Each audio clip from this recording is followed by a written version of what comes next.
So today we're pleased to be joined by Fran Blanchard and Ross Moran.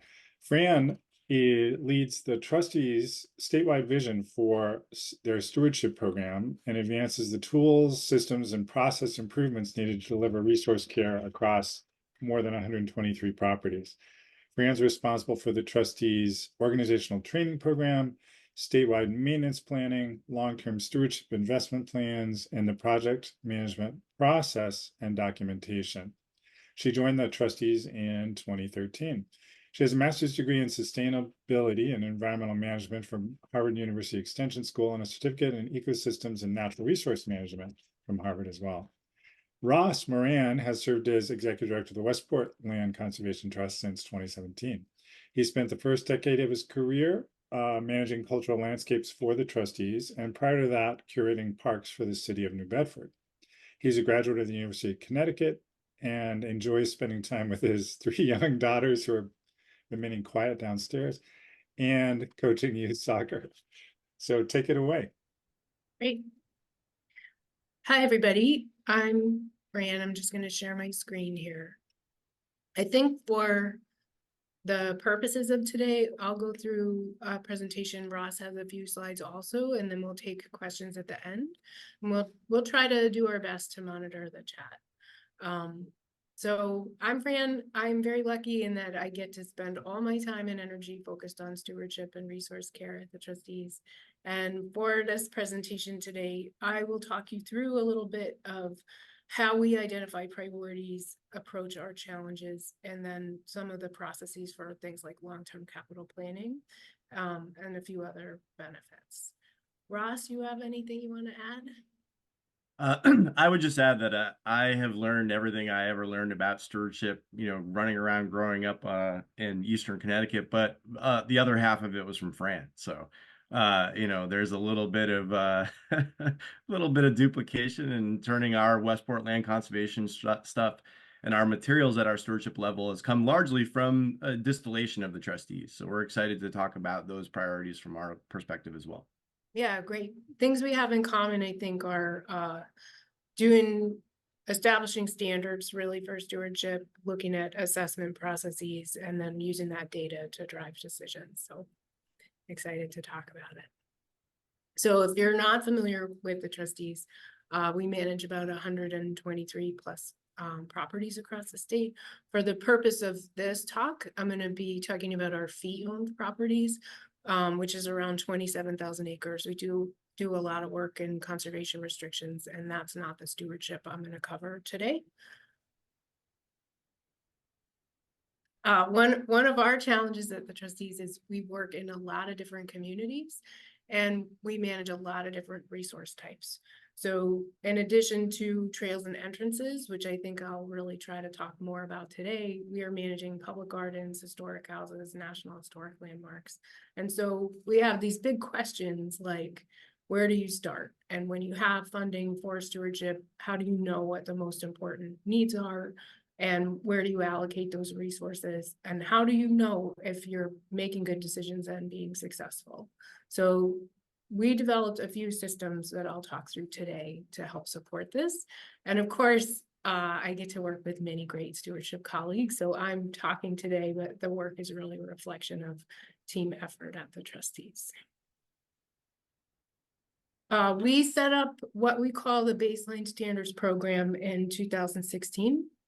The program is based on principles of asset management, but we care about our buildings and our trails and ecology fields and gardens. So we really need to come up with criteria that would reflect our true mission. So we're not just assessing buildings, we're looking at all the resources we manage. And we use a good, fair, poor ranking system to help us understand how we're doing. And in this model, good is baseline. So that's where we're starting from. This is a slide that reflects all the things we assess, which is intimidating to me personally, and I'm sure others. But For today, I think I'll really talk about trails and entrances. It's not possible for us to assess all of our resources in 1 year. So I have broken this out into a 3-year cycle. And that does work for us. I think if we were just focused on our trails or just focused on entrances, or we had smaller number of properties, we would want to do annual assessments. I think that would potentially be an opportunity. One of our challenges, we don't have real-time data on this because we're on a 3-year cycle, but it does work, and it also supports a funding cycle that supports this work. And the other thing I'll say is really just what we evaluate. So we have leadership at the trustees in ecology, in trails, in buildings, and they helped us to identify some standards that we would use. So I'll talk through some of those standards. So when we think about trails, we are looking at tread, corridor, wayfinding, so signs, and then any trail structures, which would be culverts, boardwalks, bog bridging, that kind of thing. And we divvy up our trails into segments, and once every 3 years, we assess each segment of trail. Especially when it comes to things like tread, if we have a summer like last year where we have so much rain, we're looking at, are there tripping hazards, but also do we have significant erosion? Are our trails washing out? And so already this is helping us having the assessment data, because we can look at year over year where we continue to see problems, and it informs what type of materials we use to make our trail networks more resilient and how we anchor our trail system. Trail structures, but it also informs whether or not we need to close a trail or reroute it, so we're able to be more responsive. Here's a pour on trails. Obviously at Field Farm, we have standing water, the corridor is not wide enough. So this is something we need to do an intervention. We would scope what's called a work order to address the needs here, probably bog bridging or potentially rerouting this trail.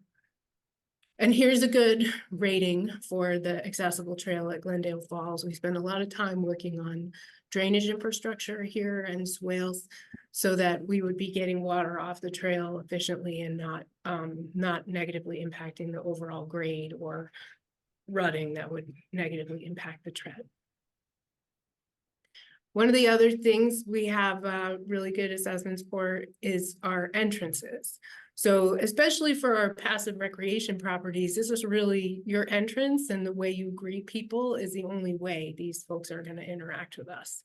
So we have really clear criteria around the size of our parking lot and access and capacity. Are we able to accommodate the people that are coming?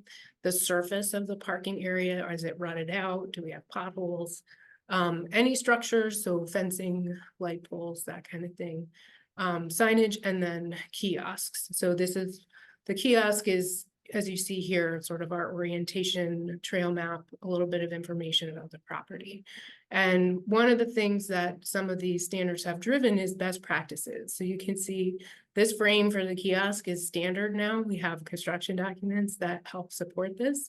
And so we're able to really repeat this process over and over again and try to keep it really consistent because we've got these standards. And here's a good entrance with a few fares. So this is Land of Providence. You can see the fence here has some wear and tear. But overall, the parking surface is in good condition. There is a kiosk in the parking lot that is up to date and on brand, and we don't have trouble with parking capacity, but there are a few updates that need to be made. So the process is baseline. We're not looking for excellence. We're at baseline here. So this slide shows one of our assessment forms. So you can see here, we used to have these things on tablets. What we've actually found is people really prefer to take paper forms out into the field with them and make their notes on the paper forms and then come back to the office and pull that together and enter into the database. So on the left is the assessment data, and then how it works is if you award a poor rating to some section of trail, you have to write a work order that is scoped to bring that poor up to a level of good so that we're meeting baseline. So in that way, we actually have two databases that we're managing here. We have an assessment database that tells us how we're doing, And then we also have a work order database that helps us understand the cost associated with what we need to do to achieve our goals. And this is what this looks like in terms of our map. So we use a tool called People GIS is the platform that we use for this work. And you can see, I mean, the map is really nice to have. We could do without it. Like, it's not mandatory to be able to run this program to have a map like this. But what the program really does for us is it helps to elevate all the needs at a given property and be able to sort of take a step back and take that bird's eye view. So you can compare really all the needs at a property level or at a resource level. And that way you're not making decisions in a vacuum. And you're also able to track your progress. So we just use red, yellow, green as a marker of our good, fairs, and poors. At Notch View, we have over 20 kilometers of trails, but we also have the hatch mark sections are our ecology fields that we are assessing. So you can see we have some work to do in ecology. And then the square boxes are our buildings. So we have a number of buildings at Notch View in addition. And, you know, being able to really take a look at all the needs at a given property has been really instrumental for us in terms of our ability to manage to the bottom line and to drive results. So I will talk you through a little bit of assessment information, sort of how we leverage this data. Mostly I'll talk through our long-term capital planning project, some of our best practices documents, and then also operating and how this informs that work. So you can see on this slide, the percentage here is really reflecting the number of good ratings that you get in your assessment. So we set a threshold of 70%. And what that means is when we look at a property, we want over 70% of the ratings that we get during an assessment to be good. So when I look at properties and I'm trying to award dollars for long-term capital planning, I can look at, you know, properties where we're scoring below, and I can also look at asset categories. So I see we have a 0% and ecology at the Charles River Valley. I need to work with our ecology team to scope and prioritize some work orders and prioritize that funding through our capital plan. The other way that we look at this is really related to the resource care. So this is just the trails at Notch View Reservation. And when I can kind of look at each of the questions we're asking, so we're looking at tread, you can see we have a number of poor ratings for tread. And when that happens, I can really be looking at like how to streamline project management efficiencies. If I know I'm going to be doing a lot of work on our tread at our properties, I can build a best practice document for how we manage bog bridging. And I can be ordering supplies and lumber and materials in bulk because I know I have a volume of that type of work that we're going to be doing. So it really creates a little bit of streamlining in terms of how we manage the projects. This is just how we do on our KPI. So since 2018, when we really started this, I'm able to track our progress over time. I report this progress to our executives and governance on a yearly basis. So we can see, you know, where we've made progress, where we might be falling behind, and we can drive decision-making to really support areas where we're showing a little bit of weakness. So this has been very valuable in terms of that type of progress tracking.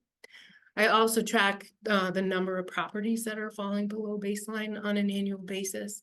And so I can show over time, you know, where we're seeing progress. I think the ultimate test of whether or not you're at baseline will still always be, how does your property look? You know, you have to go there and look at it and talk about it and see that change.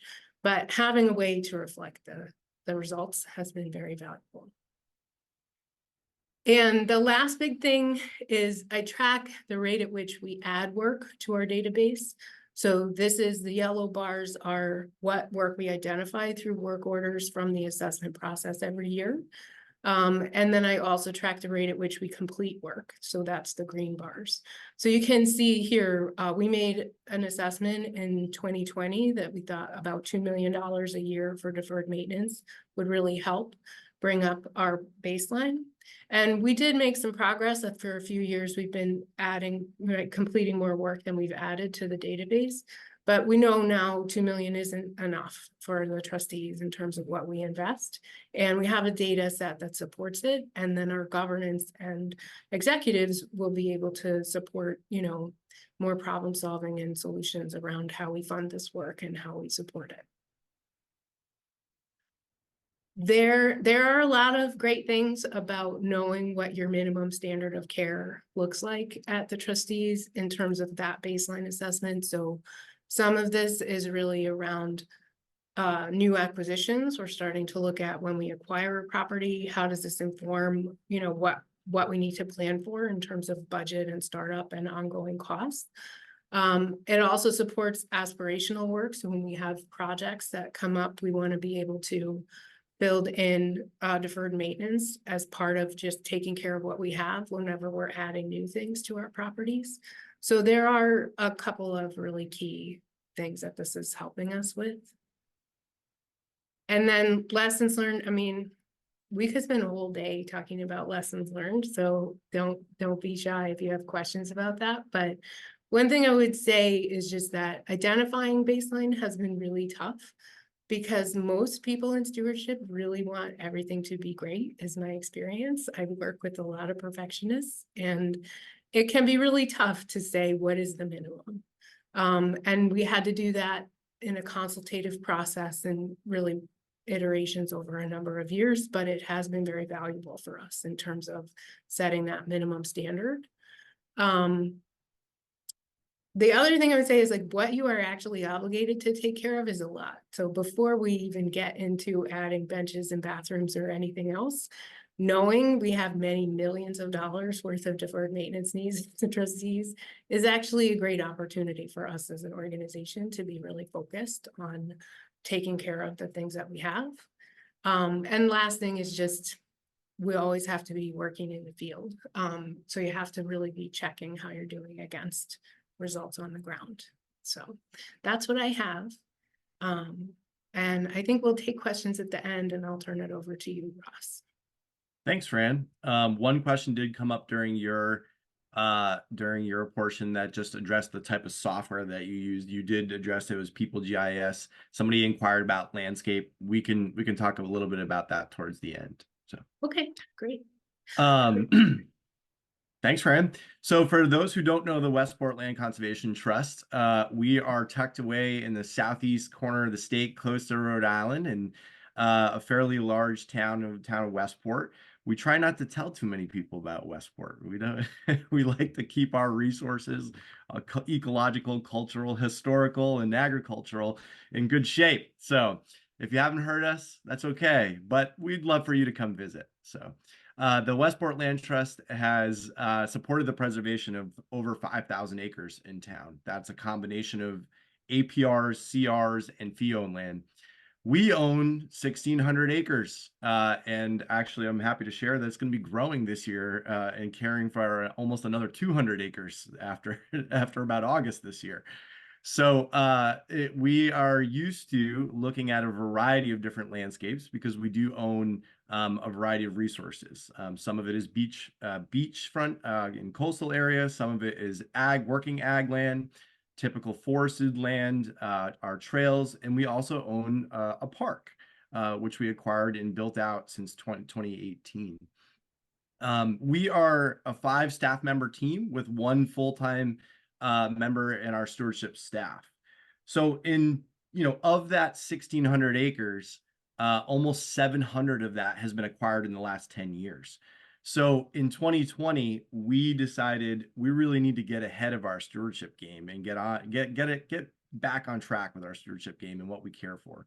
And the reason for that was we felt like we had a stewardship committee, which is made up of all volunteers and is led by a gentleman actually who's here today, Steve McGinnis, who really focuses on the planning efforts of our stewardship care moving forward, and really thinking about how we can plan, as Fran mentioned, not only to care for the routine items, but also for the future. And so we embarked on a slightly different endeavor than the trustees has, a scaled down version, because we're a smaller organization. But I'm hoping this will be applicable to you all today to talk a little bit about how we went about this. So we'll move to the slide, Fran. Thanks. So the first step we did was we really wanted to understand what we could provide as an organization. And this is sort of something I would recommend to everyone, and no matter what the size of your organization is, what is your quality? As Fran mentioned, you can't provide perfect, perfect experience in every single location. We can't do everything we want to do ecologically. That's just not possible. And so what we started out with is, what do we want to provide the public in terms of public access? What do we want to do in terms of our ecological function in areas where public access may not be prioritized, but instead habitat and other items are prioritized? So we really sat down as a stewardship committee and said, here are some things that we think we'd like to provide as an organization.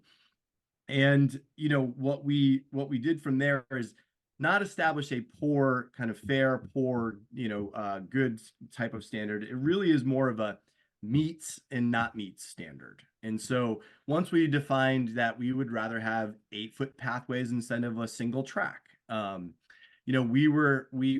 are at that point, we're starting to measure what we were going to do in our endeavor on sort of meets and not meets. And then from there, also, we would describe anything that is beyond sort of not meets and needs significant work in terms of investment as deferred, as Fran mentioned earlier, as deferred maintenance. And we maintain a list on from that perspective as well. So when we talk about defining quality for your resources, it means financially. It means also what you have for resources in terms of human capital, staff, volunteers, and then also for your resource. So perhaps you might be balancing public access versus an ecological function. So for quality, that means a lot of different things. Skip ahead there. Perfect. So I wanted to share, this was an example of when we started to think about quality. We have a property that had an entranceway that had a gate. You have to envision this a little bit, a gate all the way across it here. And it was this, really rusty metal, and not to mention the fact that it didn't look very nice. It wasn't very, it wasn't really conducive to public access. And, one of the projects by going through this process and thinking about quality is, can we provide something at this resource that is a higher quality? So what we did here was install bollards instead. So that's just sort of an example of like, what type of quality are we looking at? Fran, next one. Same thing here. This is a parking lot. You saw an example of one of the trustees' parking lots. We had, you'll have to envision that this parking lot was certainly functional. Had a sort of a skimpier layer of aggregate in here. And it also had a signpost right in the middle of it that people often backed into. So it wasn't very practical, but for us, defining quality meant that you really had to be able to pull into a parking lot with ease and be able to access the trailhead with ease. And so in this case, this shows sort of bringing it up to where it meets our standard of quality, which is, which includes those items right there.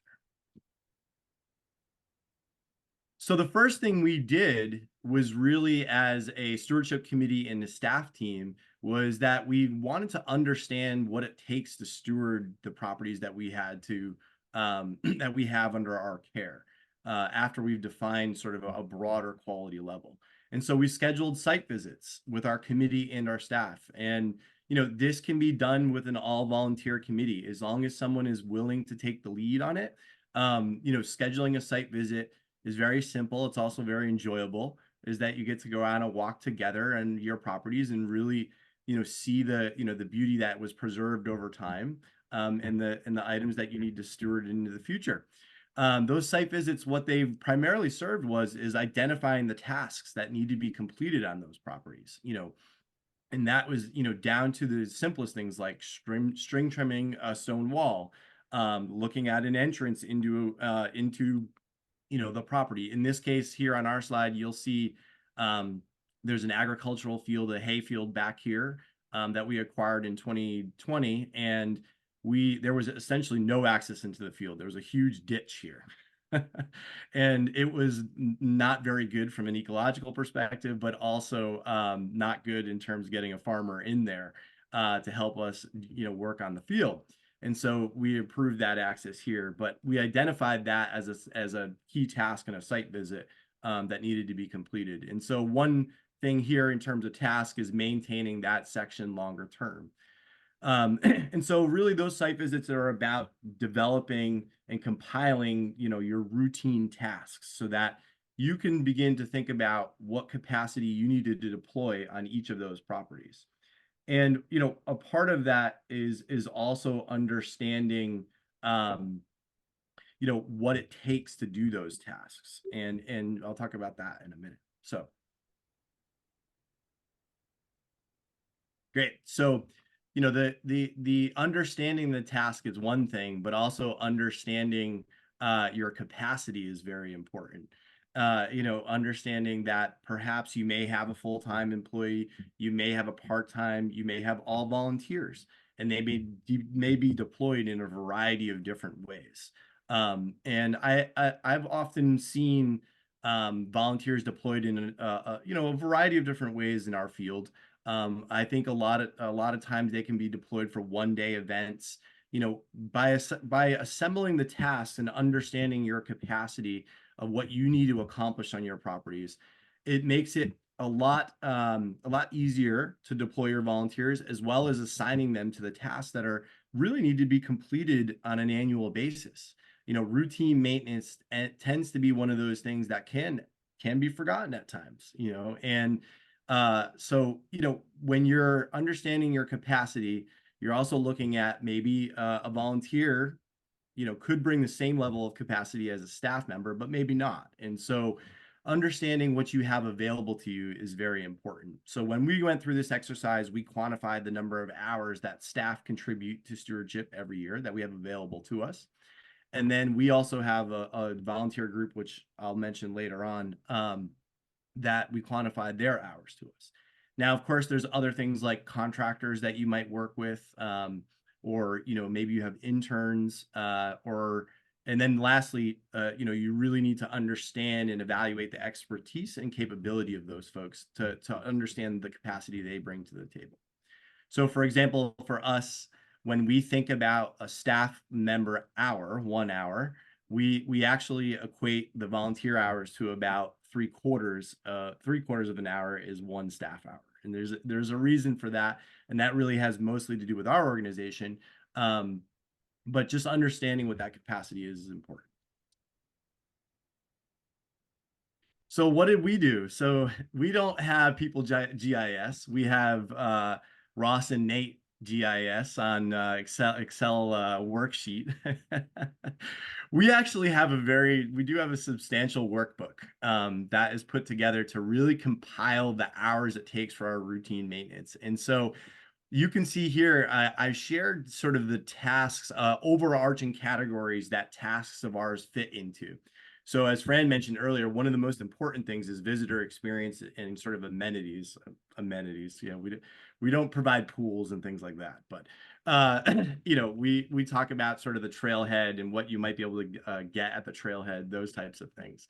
And then just simple things down from there, sort of your trail maintenance, which has to do with maybe tread or blazing, tree work down in Westport. So for example, over the last 10 years, we have had significant oak dieback. And so we have had to quantify the amount of tree work that we do to really clear our trails and be effective. And then there's plenty of other things like habitat management. We own a lot of meadow that we manage and mow and work with. And so we have tasks that kind of fit into all of those. And what we did is we rolled them up to understand what our organization needs to accomplish every year from a routine maintenance perspective. So here, in this case, you see what we call our destination property totals, which is properties that people are always going to from a public access perspective for trails. We do own other properties that aren't open to the public in the sense that they're not trails. They're open to the public maybe for hunting or other versions of passive recreation. And then on the far right, you'll see it says WWCP. That's actually the park that we own. And so each property has its individual breakdown of all of these tasks. And so this worksheet serves as understanding capacity, but it also serves as a planning tool for the future. What we do is we lay those hours out over the course of a year. And so each month, we're laying those hours into those. And when Nate, our stewardship manager, and I sit down and talk about the upcoming month, we take a look at our analysis and we understand the tasks that need to happen in those upcoming months and prioritize whether or not volunteers can help with that, or if it's something that Nate needs to work on. So quantifying is great. Collecting all of this data is very important. And believe it or not, this can certainly be done by a volunteer group. And, we have members of our stewardship committee here today, actually, that can speak to the process we went through. And, it definitely needs a leader of it. But once you have all of that, you really have to prioritize. You have to take the time to sit down and use that data. Once it's compiled, that is an endeavor, site visits and making sure that you're assigning the hours needed and going through that data to evaluate it over time. It takes time, but once you have that data, you're able to move forward quickly on thinking about, what you're going to accomplish each month. And then also, okay, well, maybe we have 3,000 hours of stewardship work that needs to be completed. We only have 2,000 available to us to meet our standard and our quality. So what do we need to do? What do we do to achieve those extra 1,000 hours? Do we need to hire a contractor? Do we need to start on working? Do we need to work on, recruiting more volunteers, an intern, a AmeriCorps member, a variety of things that you can do. But the idea is once you've collected that, it's then time to really think through and prioritize what you can accomplish. Now, of course, if something's not meeting a standard and it gets to the deferred point, that's when we have to think about a greater financial investment. So, Fran, go to the next one. So what I mean by that is, here's an example of this is actually two different situations, I will say, but I didn't have a before and after for each of these. But this is an example of what we did in this case. And so we had several properties that had very inappropriate stream crossings, meaning in high water events, you'd have your boards literally inundated, with the stream crossing. And in during the dry periods, that made a lot of sense, but they were not appropriate both ecologically and for visitors. And so when we went through this process, we identified areas that, like this on your left, that needed to be improved, and they were deferred or a capital project. And so we then took and prioritized those numbers in our budget over the last 4 years. So we've been trying to get our, some capital items into our budget as well as deferred maintenance items into our budget. And so knowing all of these the routine tasks and identifying other items as deferred has allowed us to think way in advance and think about the resources we need to make this stuff happen. Here's another prime example of this. So on your left, our former land steward is sitting on these really sad looking planks that went across this particular area that at some points would get 16 inches of water. And it was a highly visited property. Again, what was there was not appropriate from an ecological perspective as well as a visitor access perspective. But by going through this analysis, we were able to identify this as a priority need moving forward and defining the quality that we wanted to provide. On the right, I'm happy to say that, believe it or not, this beautiful boardwalk was largely built by staff and volunteers. And so we were able to sort of know our capacity and know what we could achieve through this process to provide a much more substantial experience for the visitor. So my plug here in terms of capacity is that we have so many wonderful people who want to help our organizations, volunteers who get very energetic. You might have one-time folks who come join you from maybe a corporate volunteering. A lot of times those folks get deployed into like invasive management or something like that. But by going through this routine analysis, we've understood that, well, guess what? One of our greatest needs from a routine perspective that some volunteers are willing to help with is string trimming. At our park, Westport Woods Conservation Park, we have tons of hours every year of string trimming. And thankfully, we have 2 volunteers who just love to have a string trimmer in their hand. And they just go crazy there. And that has really helped us, shift our resources from a routine perspective. Our staff member can focus on other quality items. And we really were able to prioritize in that way. So we have a volunteer crew that comes every Tuesday morning for 2 to 3 hours, called the Tuesday Trail Team. This is their 10th anniversary. They've been doing this for 10 years. The last 4 years, they have provided over 2,000 hours of service to us every year.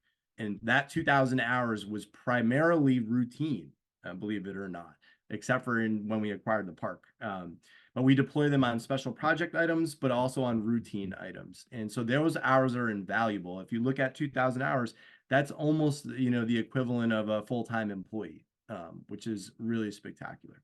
But knowing how to deploy them is the most important thing. And this analysis really helped us do that.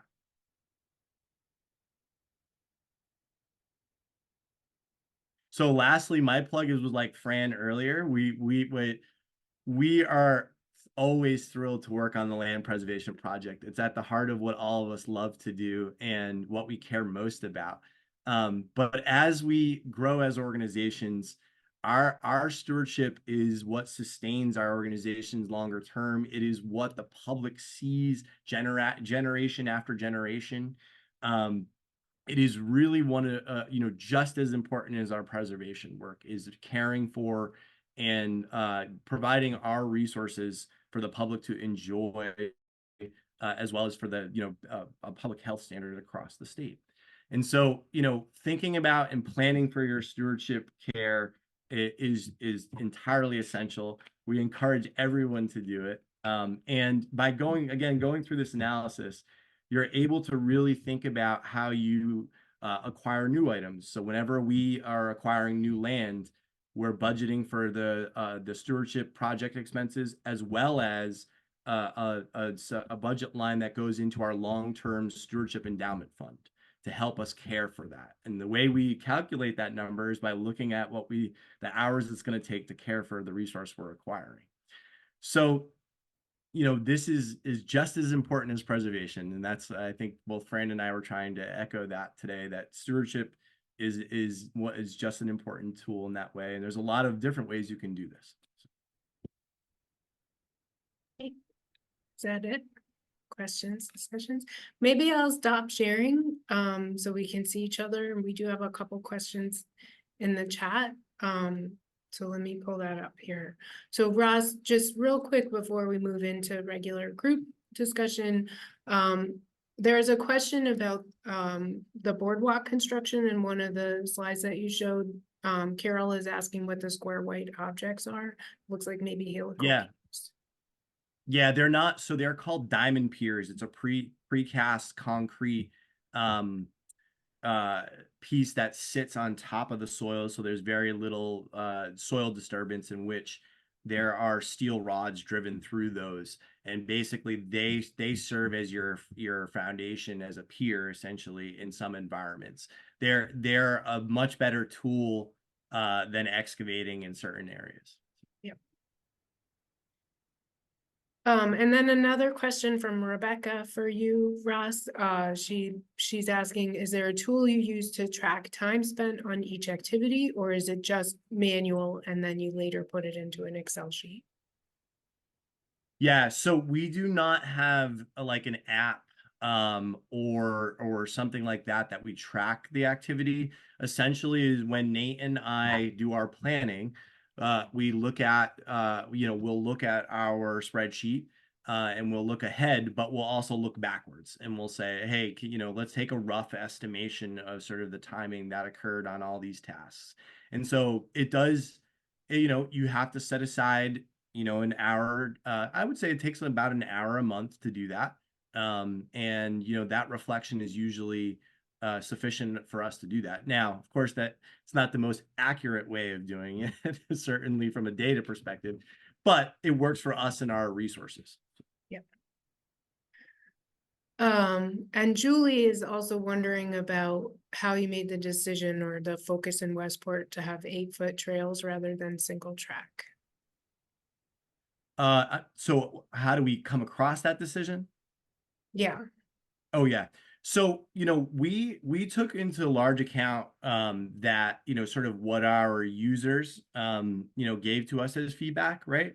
So, earlier Fran mentioned that like crowdsourcing data around some of this stuff and around quality actually can be a little murky because expectations are very different from people. But generally, what we did was, listen to our visitor feedback, understand, how they use the properties, and really that's kind of the standard that we move towards. It was based off of that. We also have the capacity on all of our trails to meet that standard. So I know that there are other organizations that might be in a different situation because they would be they might have if you're in like rocky terrain, you might not be able to provide that kind of 8-foot wide area. So for us, we are we are capable of doing that on most of our trails. We can open it up if people have questions. Feel free to, you can either add them in the chat or I'm happy to just hear from people. You can unmute yourself. We did get a couple questions about software, so I will just speak to that a little bit. The software that we use is called People GIS. It's a GIS based system, and our GIS manager at the trustees helps me to run this tool. I don't think it is a requirement to have a GIS based system. It's what we have and it's what we started with, and there are some advantages to that. There's some other disadvantages to it as well. Landscape is another tool that our land conservation team uses, and I think they would probably also be able to support some of this work. I also think depending on what you really want to be managing, there's absolutely nothing wrong with starting out with an Excel spreadsheet. When I worked in private industry, I used time cards from our employees and I built all of our capacity plans in Excel. And I think there's a bunch of different ways to do this. So I don't think the software itself should be an obstacle. I think you have a lot of options. I think clarifying really what your standards are and getting really clear on those things and making sure they are things you can live with and be committed to is important. Some of this is an upfront investment. And then for us at the trustees, just being able to track trends over time has been incredibly invaluable in terms of really understanding the need. So you do kind of want to take the time to set it up the way you want it. And then we got another question on grants to resource for stewardship. So I'll speak to that, and then Roz, if you have anything you want to add.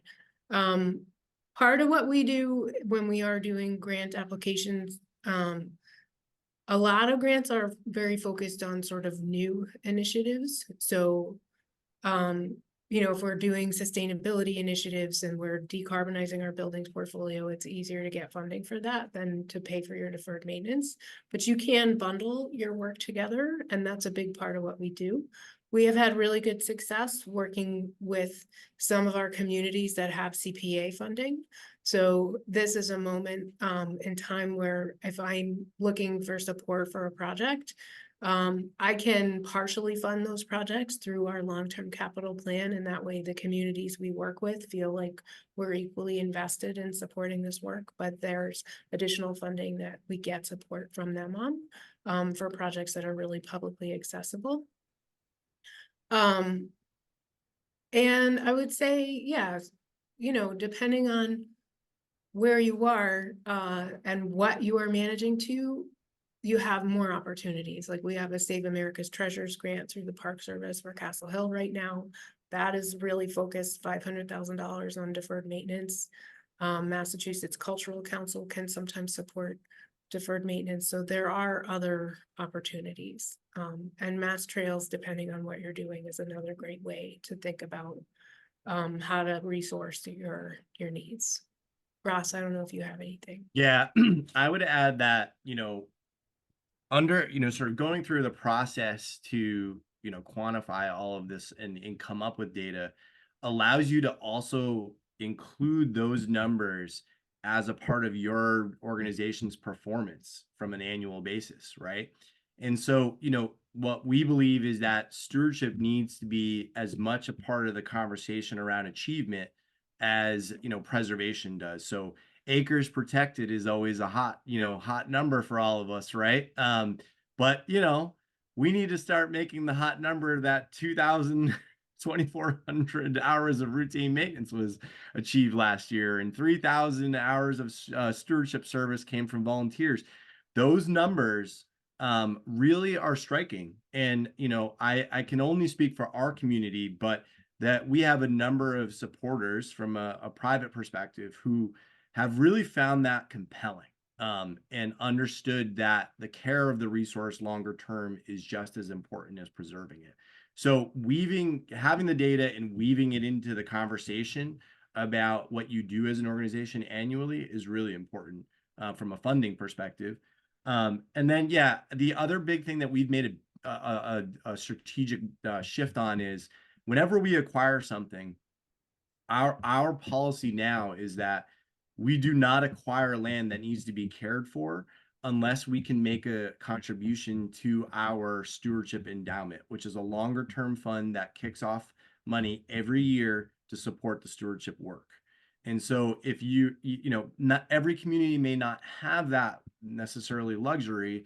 I mean, because it may be hard to raise the money for certain projects, but I would encourage everyone where possible to include that as a part of your acquisition process. And that really gets you ahead of the game.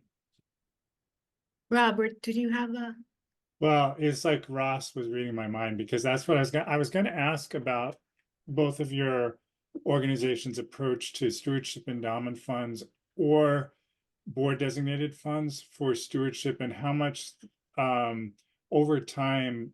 I'm curious if either of your organizations over time have strived to build those funds so that they can throw more annually into your stewardship account.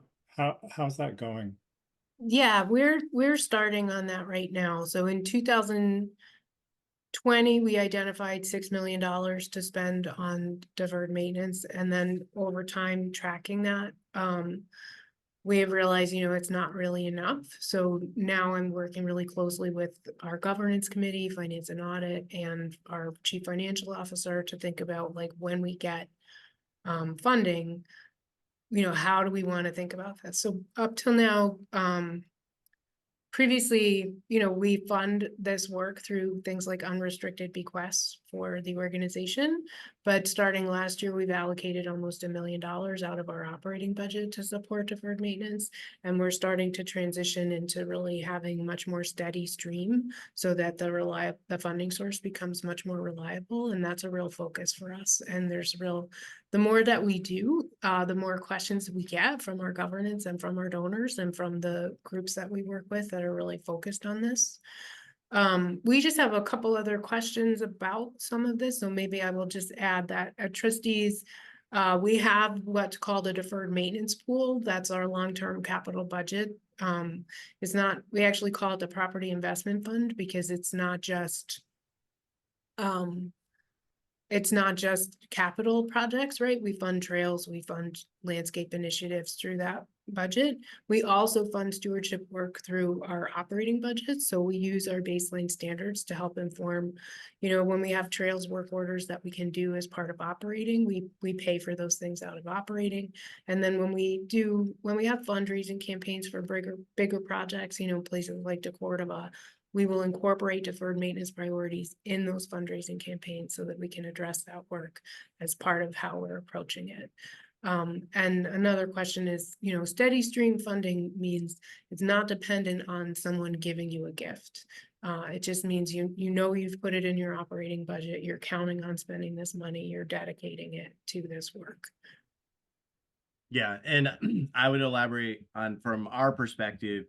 Somebody asked, is it a sum fund or designated to a single property? We actually do, like the trustees, have some funds that are designated for properties. And that was actually sort of a donor intent. But our goal as a part of acquisition is for it to be a lump sum fund.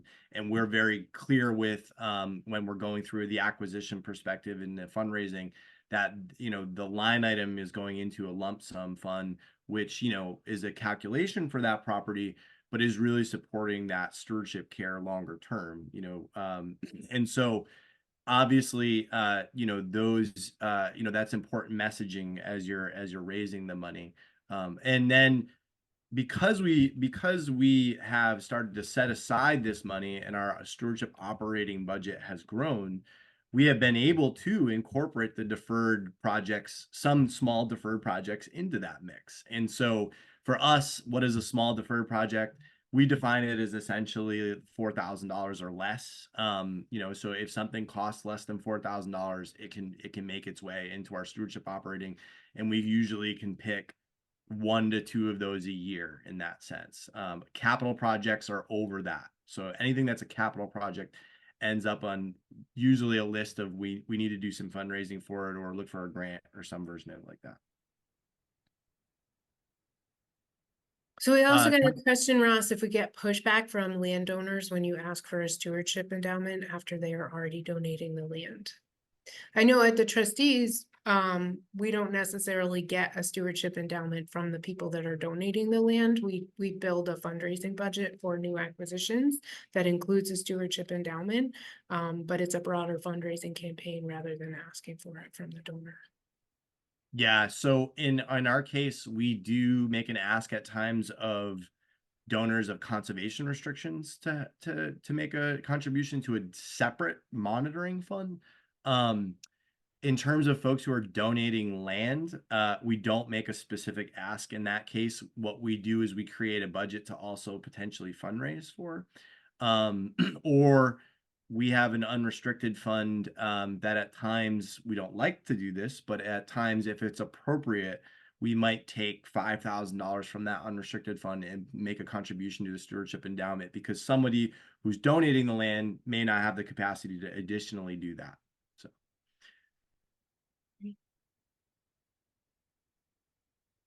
Um, There was another question up there. Hold on.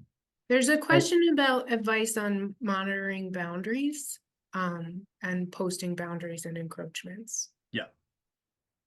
So, in terms of boundary and encroachment, we include in our routine maintenance nothing around monitoring. That's a separate sort of capacity pool of sorts. In terms of fee ownership, we attempt to post the boundaries where most necessary when we first acquire the property as sort of a startup portion of it all. But admittedly, our fee-owned lands could use some work in terms of posting boundaries. The only thing I would just add to that is, our conservation restriction team has been experimenting with software that takes, footage that is like, drone footage. And that way, we're able to see boundary and encroachment issues without actually walking every boundary. It's not a substitute for walking all of our boundaries because you're not gonna see small things. But it is really helpful if you're trying to get like quick analysis. So there are some options out there. Yeah, and there was a question, Fran, too, about some of this is this data collection can be overwhelming. Do it bit by bit. Yeah, honestly, if let's say that your town, your organization owns 5 properties, work with your team to say, what, for the next 5 years, we're going to do this for 1 property each year. And maybe that's what you can do. But doing 1 property versus none is certainly better, and it'll help you continue to plan into the future. And just I would offer that for anybody who wants to see sort of like the simple worksheet that we put together, a workbook that rolls up. I'm happy to share that with folks. Yeah. And you can use that as a formatting tool for you. Yeah, if people want, trail standards or anything like that, I'm happy to share. And I would just say that, go out on a trail with a couple other people and talk about it and see what they think and see what you're all identifying as like good qualities and not good qualities. And that will help you start to see all the different perspectives that people bring to their experience on your trails. And it will also help you narrow down what you want to do. At trustees, every time you go to a property with a different staff person, they have a very different perspective on what the needs are. And that's great. Like, that's actually the good stuff when you really can have those conversations. So I think, just start somewhere. I have been working on this for over 6 years, so a lot of work has gone into it, but you can start with the small stuff. Makes a big difference. Well, I really echo the positive comments you're getting in the chat because this is extremely useful. I was particularly, I hear from ranchers all the time that are really overwhelmed with their management responsibilities and trying to prioritize. And I like the way that you sort of, Fran, particularly, you're talking about this idea of having good, establishing a baseline that is not so high, because Yeah. across all your properties, maybe you need to focus on what's good enough, and to find that for your own organizations based on where you are, and what your capacities are. Yeah. Have to be realistic so as not to be so overwhelmed. Yes. So if those couple of tools you mentioned, we could, if it's okay to share your slides with those who attended and registered, we could add those tools, I guess, along when we send those slides out, if that works for you. You can follow up with us and then we'll package stuff to send out to people. Great. Yeah. Great. Well, thanks so much. And I'm glad that we got this on recorded, because I think it'll be useful for other people who weren't with us today. So thanks very much, Fran and Ross. It's really terrific. Yeah, thank you for the opportunity. Really appreciate it. And thanks everybody who came today. Yeah, thank you very much. We appreciate it. Really great. Enjoy your day.